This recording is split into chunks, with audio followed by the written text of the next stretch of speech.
नमस्कार। आज मैं फिर आपके सामने अपराध की एक और घटना लेकर आया हूँ। आज के अपराध की घटना पुरानी है, खुलासा हालिया है। आज का प्रदेश है हरियाणा, जिला है पानीपत। वहाँ एक घटना घटी 15 दिसंबर 2021 को। पानीपत शहर के मकान परमहंस कुटिया के भीतर पानीपत के बड़े कारोबारी विनोद भराड़ा को एक व्यक्ति ने उनके घर में घुसकर गोली मार दी। उन्हें 2 गोलियां मारी गईं। पत्नी ने बाहर निकलकर शोर मचाया। पूरा मोहल्ला इकट्ठा हुआ, घर को घेर लिया गया और मारने वाले अपराधी को गिरफ्तार कर लिया गया। जिस वेपन से यानी आला कत्ल यानी जिस पिस्टल से उनकी हत्या हुई थी वो भी बरामद हो गई।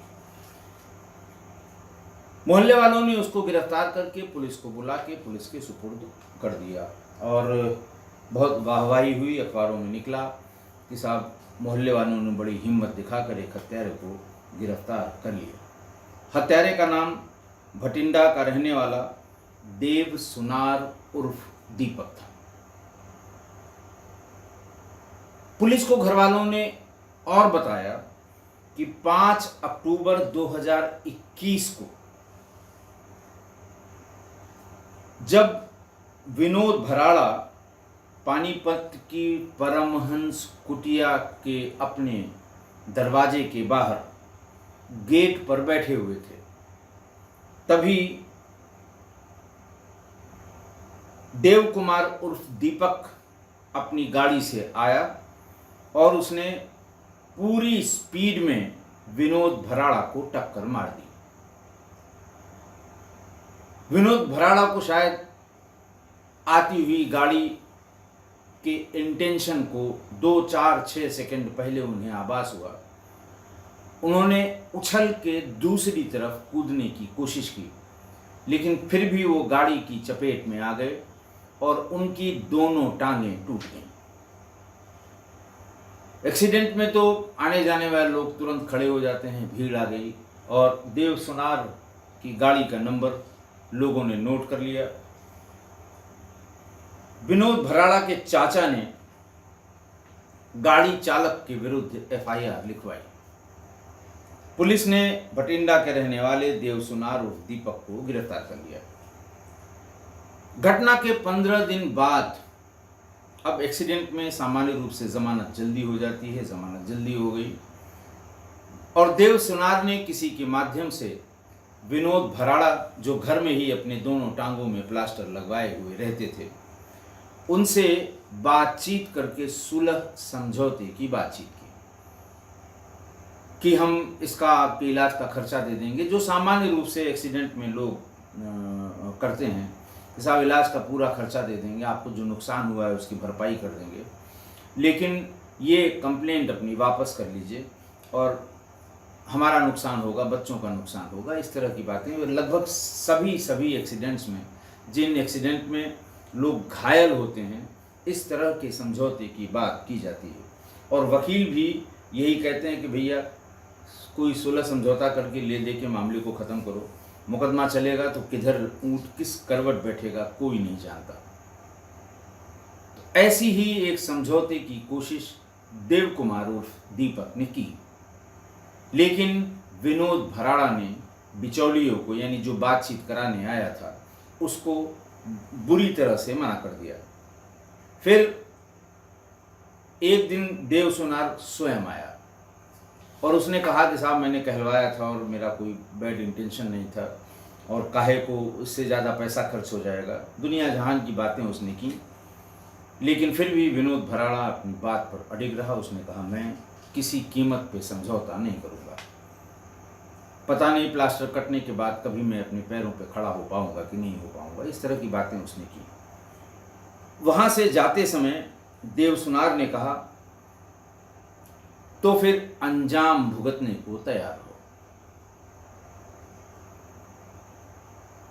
और फिर ये घटना हुई 15 दिसंबर 2021 को। देव सुनार घर के भीतर पिस्टल लेकर घुसा, उसने 2 गोलियां मारी, पत्नी ने बाहर हल्ला किया, मोहल्ला इकट्ठा हुआ और देव सुनार मौके पर रंगे हाथ पकड़ा गया। पुलिस को भी इस कहानी में कोई ऐसा झोल नजर नहीं आया। पुलिस के पास एफआईआर रजिस्टर्ड थी 5 अक्टूबर 2021 की एक्सीडेंट की घटना की। पूरे मोहल्ले ने उसको पकड़ा था, मारा पीटा था, पिस्टल रिकवर हुई थी, पुलिस आके उसे ले गई थी, शव का पोस्टमार्टम हुआ था, उसमें भी मौत का कारण गन शॉट इंजरी ही दिखाई गई थी। तो सब चीज़ें अपनी अपनी जगह फिट बैठ रही थी। पुलिस ने देव सुनार को गिरफ्तार करके जेल भेज दिया। घर में विनोद भराड़ा की पत्नी निधि भराड़ा और एक छोटी बच्ची, उनकी लड़की, ये भर थे। अभी करीब 15 दिन पहले पानीपत के एसपी अजीत सिंह शेखावत के व्हाट्सएप पे कुछ वीडियो क्लिप्स आई। ये नंबर ये व्हाट्सएप ऑस्ट्रेलिया के किसी नंबर से आया था। पुलिस ने इसकी जांच कराई।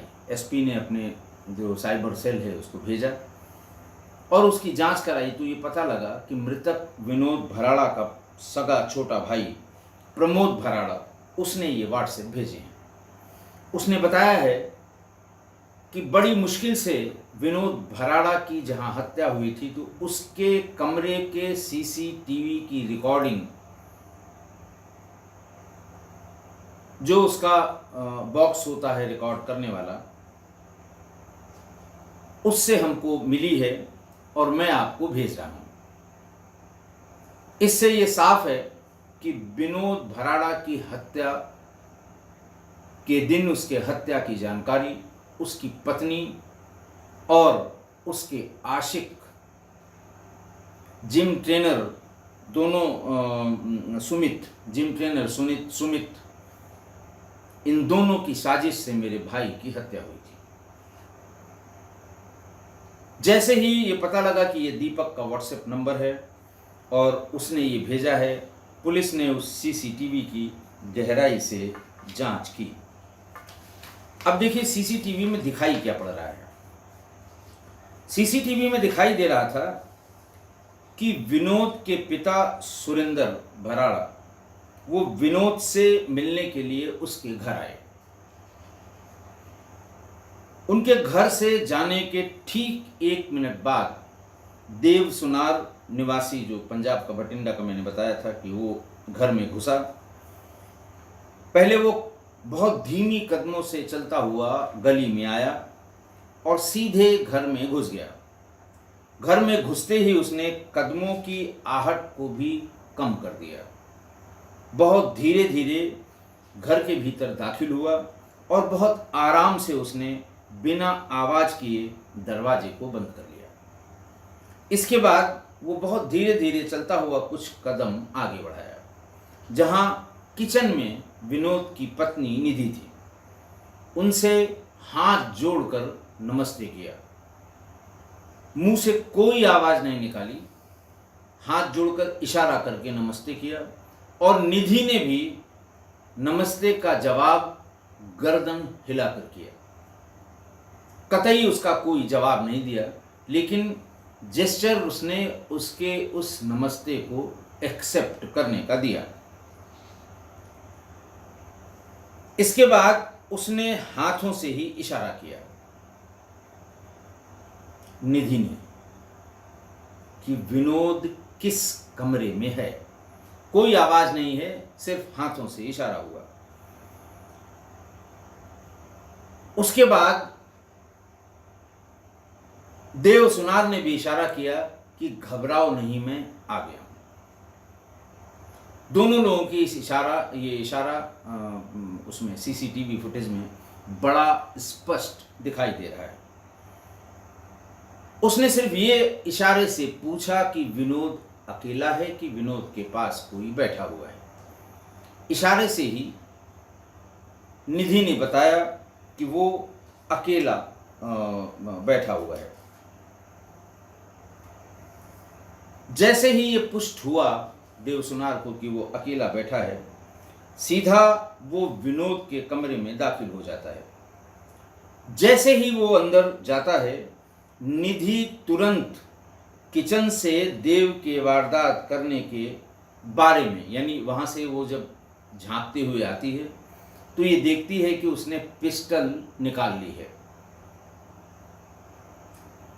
पिस्टल देखते ही वो भाग के बाहर चली जाती है, जबकि उस समय तक गोली नहीं चली थी। गोली की आवाज़ सीसीटीवी में रिकॉर्ड नहीं हुई थी। अगर वो निर्दोष थी या अगर उसका कोई इसमें हाथ नहीं था, तो पिस्टल देखते ही उसे भीतर जाकर देव कुमार से संघर्ष करना चाहिए था, लेकिन वो सीधे बाहर की तरफ भागी। बाहर की तरफ जाने के बाद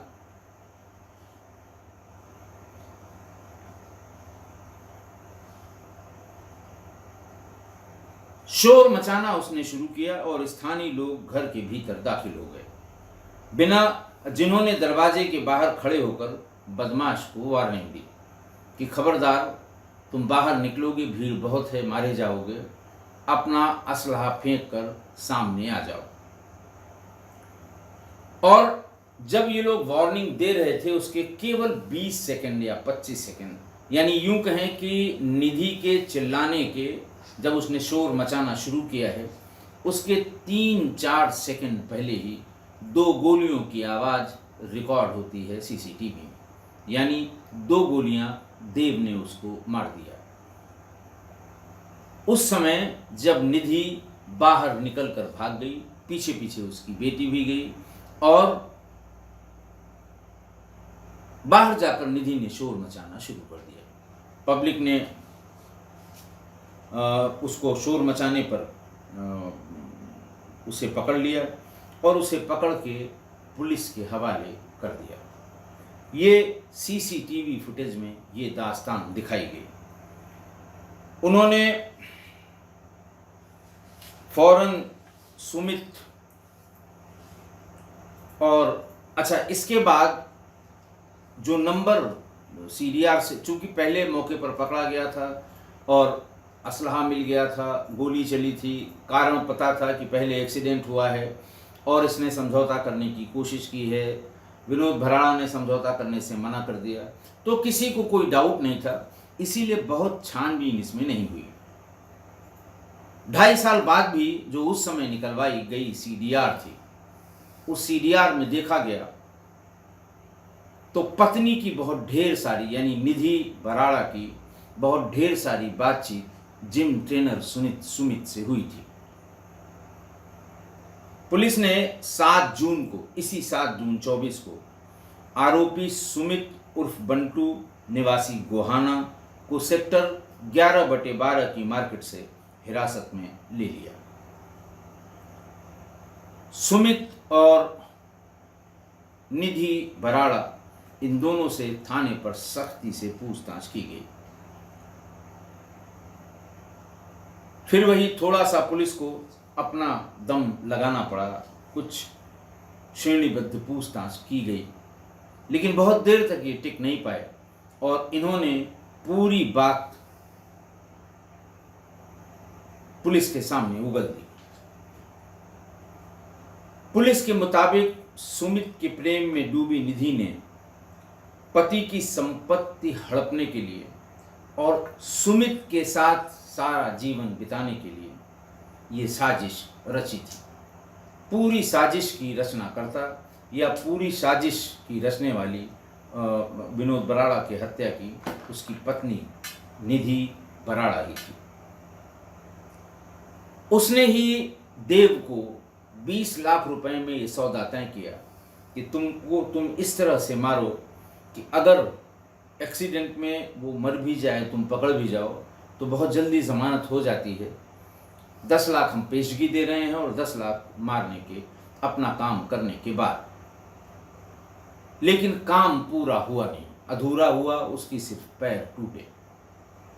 निधि ने फिर देव सुनार को कहा कि जाके उससे बातचीत के बहाने उसे गोली मारो, क्योंकि वही एक तरीका है जिसमें श्योर शॉट श्योर डेथ है। देव कुमार गया उससे बातचीत करने के लिए, लेकिन जब वो बातचीत करने के लिए गया था, सूचना के मुताबिक वो अकेला था उस समय। उसने सोचा था कि बातचीत के बहाने जाएंगे और गोली मारकर चले आएंगे, लेकिन जब वो घर के भीतर पहुंचा, हाल चाल लेने वाले 2 रिश्तेदार भी मौजूद थे। इसलिए वो ये कह के कि गंभीर परिणाम भुगतने के लिए तैयार रहना, वापस आ गया। और तब निधि से कहा कि एकदम पक्के तौर पर, बताया कि मैं पास में ही फला जगह रहूंगा, एकदम पक्के तौर पर कोई भी व्यक्ति घर में न हो तो बता देना, मैं तुम्हारा काम कर दूंगा। इस काम के बदले निधि ने कहा कि 10 लाख रुपए पहले बयाने के जो बाकी हैं, जिसमें पेशगी हमने दी है, और पूरा काम करने के 20 लाख और, यानी 30 लाख रुपए तुम्हें दूंगी, लेकिन अब की बार काम अधूरा नहीं, पूरा होना चाहिए।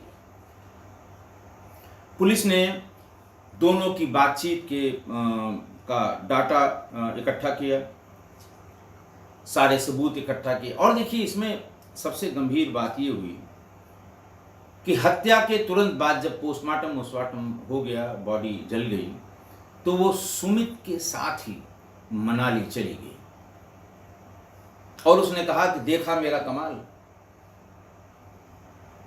वो भी पुलिस ने पकड़ लिया जिसने मारा था। अब अगर वो नाम बताएगा भी मेरा, तो पुलिस कहेगी कि तुम मौके पे पकड़े गए हो, तुम्हें तो कुछ कहने का अधिकार ही नहीं है। हालांकि पुलिस को उस समय उसके कॉल डिटेल से ये कंफर्म करना चाहिए था कि क्या इसकी बातचीत इसकी पत्नी निधि बराड़ा से होती है कि नहीं होती।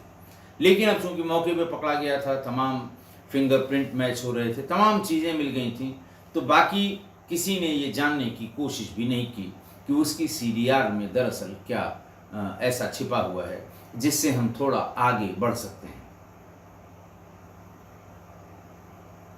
और जब ये उसके भाई ने CCTV फुटेज भेजी, तब एक बार पुलिस की आंख खुली और तब जाकर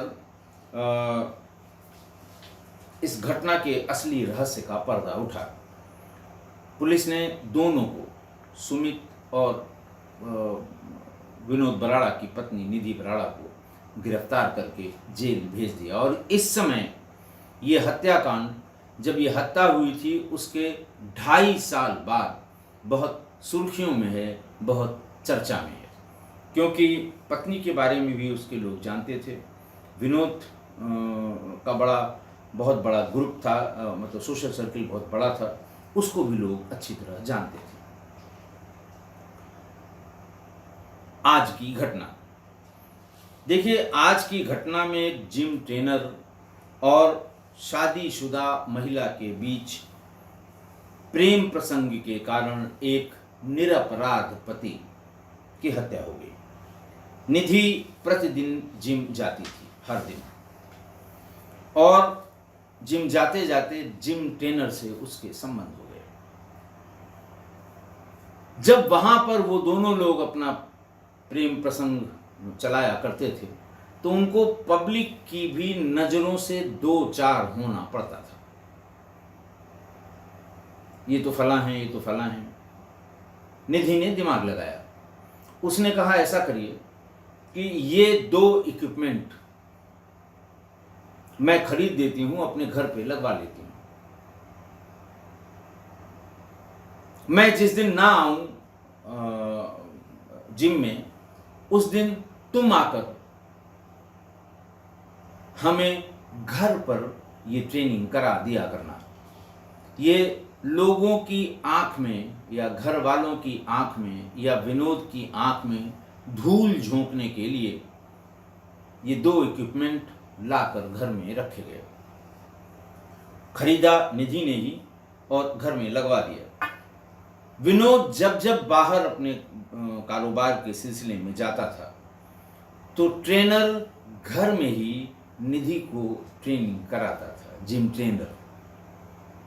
आप समझ ही गए होंगे। और थोड़े थोड़े दिन पर घर में पार्टी होने लगी। पार्टी का इंतजाम करता धरता कह लें। पैसा नहीं खर्च करता था, पैसा तो निधि ही देती थी। इसको बुलवाना है, उसको बुलाना है, खाने का ये इंतज़ाम करेगा, पीने का वो इंतज़ाम करेगा, इन फैमिलीज़ को आना है। हर 15-20 दिन पे एक छोटी मोटी पार्टी, शराब पार्टी अरेंज करता था। और इस अरेंजमेंट के बहाने, लेकिन जब ये अरेंज होता था उस समय विनोद या तो शाम को या सुबह या देर रात में उसको घर आना होता था और उसे बता दिया जाता था कि शाम को पार्टी है, थोड़ा जल्दी आ जाना। और दोपहर से उस पार्टी के इंतजाम में जिम ट्रेनर लगा रहता था।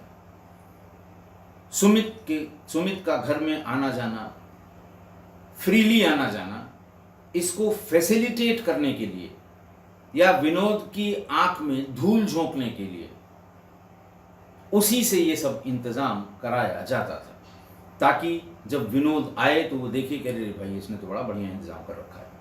पूरा दिन बेचारा इसी में लगा रहा। बेचारा सुमित और निधि किसी न किसी बहाने पूरा दिन घर पर रहते थे। अब विनोद ने कभी इस पर क्यों ध्यान नहीं दिया, विनोद तो दुनिया से चले गए, लेकिन ये यक्ष प्रश्न जरूर है कि सवेरे जिम में जाना और 3 घंटे बाद लौटना। कौन सा ऐसा काम जिम में है? शादीशुदा महिला जिसके बच्चे भी हैं, घर है, बड़ा एस्टेब्लिशमेंट है, वो 3 घंटे सुबह और 2 घंटे शाम जिम में क्या कर रही है? ठीक है, कोई शंका न व्यक्त करता, कम से कम ये पूछ लेता कितने बजे निकलोगी, हम लेने आएंगे।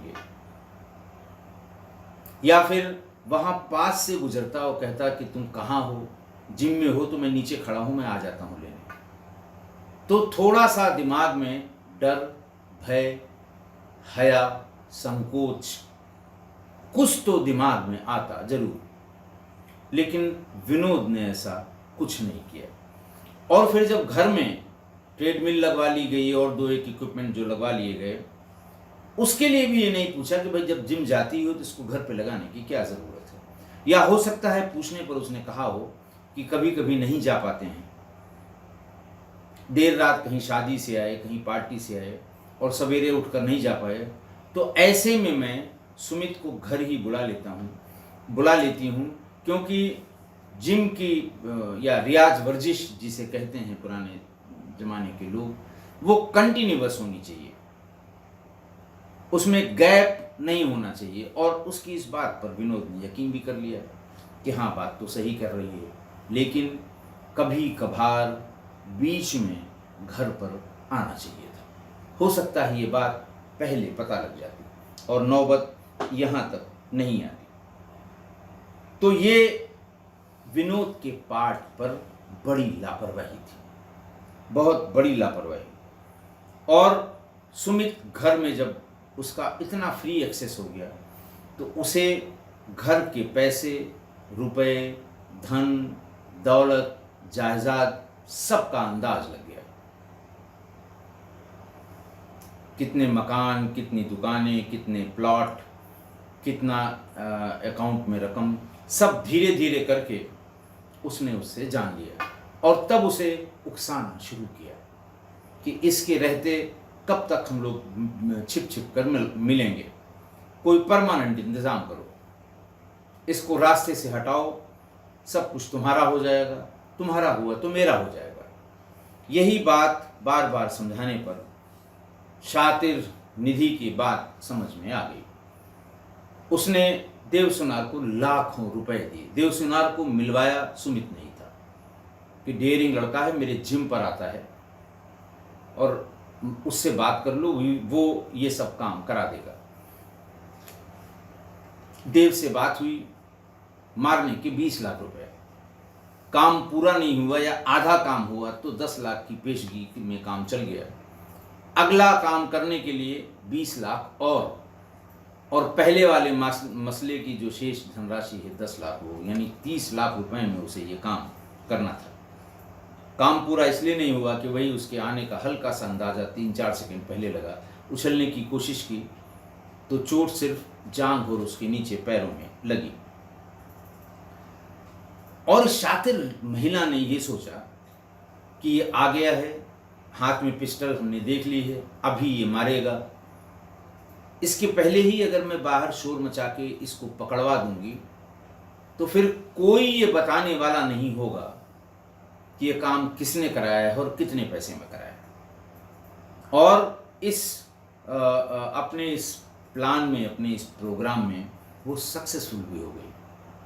2.5 साल तक पुलिस ने बस देव सुनार पर पूरा ठिकरा फोड़ा, चार्जशीट सबमिट की, जेल भेज दिया, और हो सकता है जमानत की कोशिश भी किसी ने न की हो सिवा देव सुनार के घर वालों ने। उसने ये कभी नहीं सोचा कि घर की रिकॉर्डिंग भी कहीं रखी जा सकती है।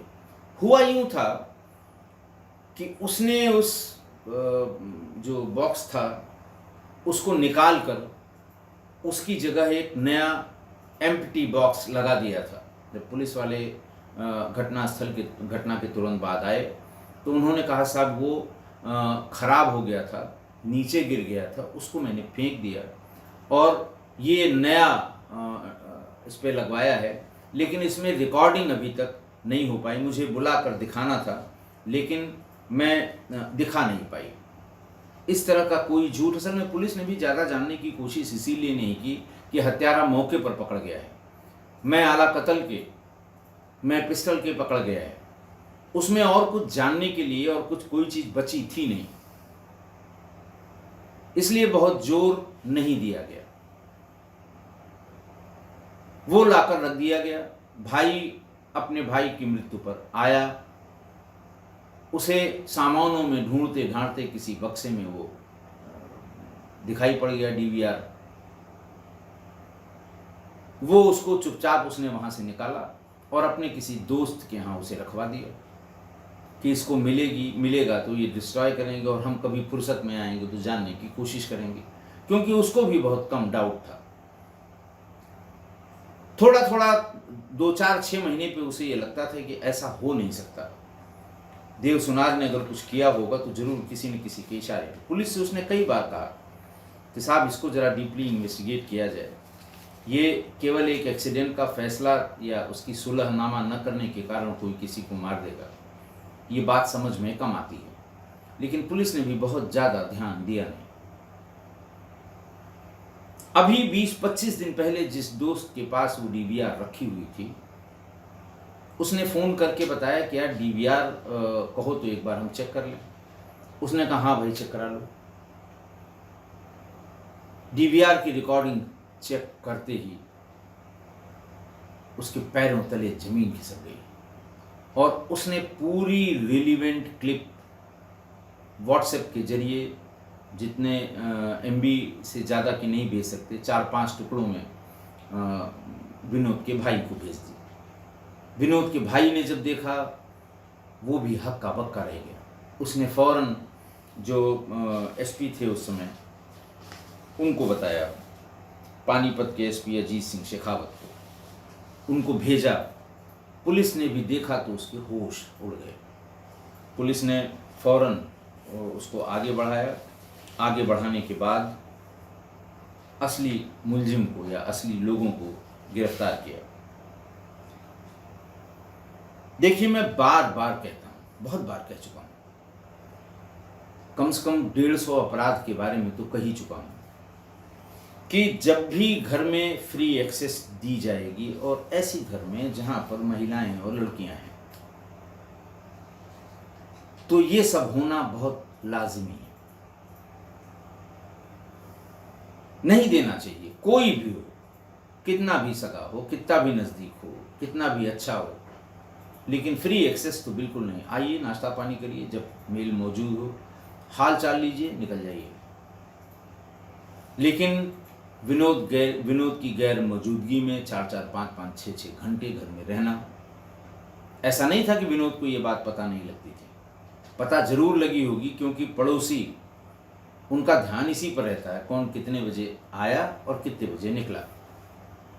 किसी न किसी के थ्रू, किसी अननोन व्हाट्सएप से कहीं न कहीं से सूचना दी गई होगी, लेकिन फिर भी विनोद ने ध्यान नहीं दिया।